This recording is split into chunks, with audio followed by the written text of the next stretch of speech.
Montoya leaves Ralph behind and lines up Michael. But the Ferrari holds him off. It's just as fast and furious further back. Raikkonen is the loser in the battle for seventh. For the second consecutive race, a light fuel load sees Barrichello on a charge.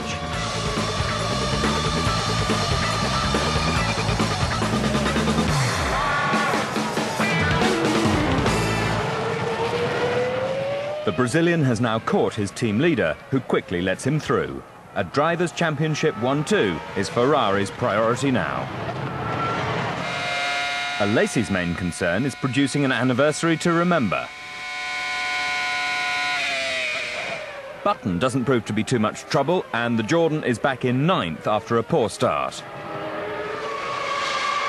Williams hope that Ralf Schumacher can follow the Frenchman's lead with the aid of a two-stop strategy. An unwilling airgun will deflate those hopes, though.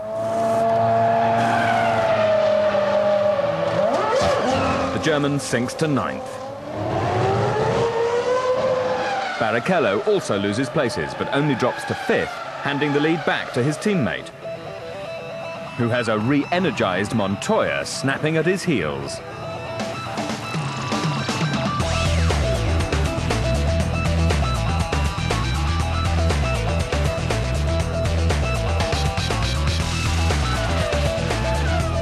The Colombian doesn't look close enough to make a move at the moment, but BMW power takes care of that problem.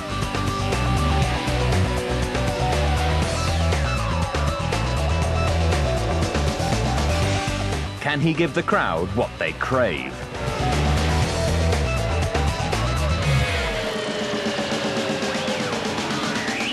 A great move. That's the third time the young pretender has put one over the master, as noted by Montoya's father. The Colombian's teammate is enduring a miserable race, and his second set of tyres aren't helping. Nick Heidfeld adds insult to injury, dropping Ralph back to ninth. Further back, De La Rosa is also on the prowl. 10th place Villeneuve is his target.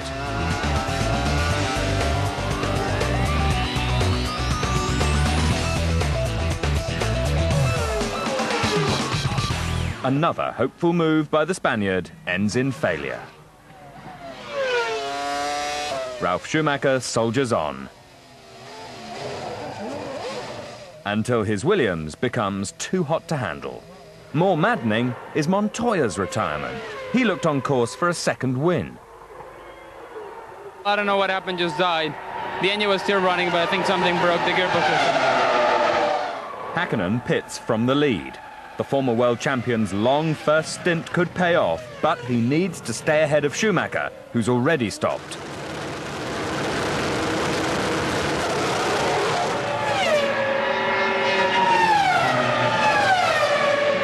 It's pretty close, but fortune favours the Finn, who takes second.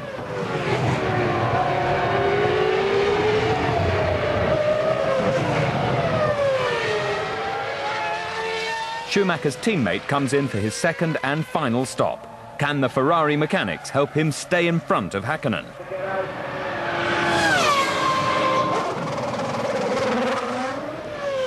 McLaren's strategy has really paid dividends. The Finn is back in front.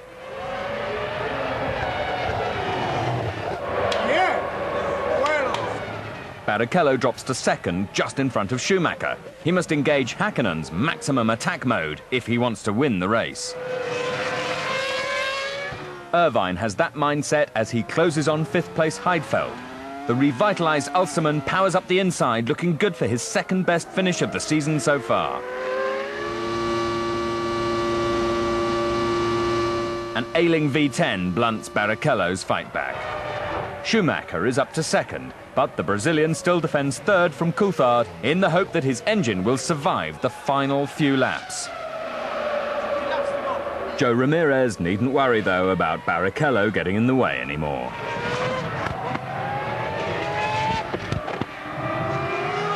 You can't blame him for trying to carry on. He deserves something after his exhilarating performance.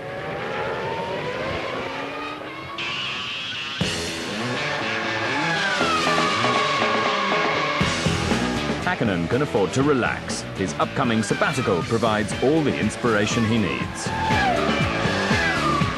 Indianapolis boss Tony George does the honours as the Finn takes his second victory of the season.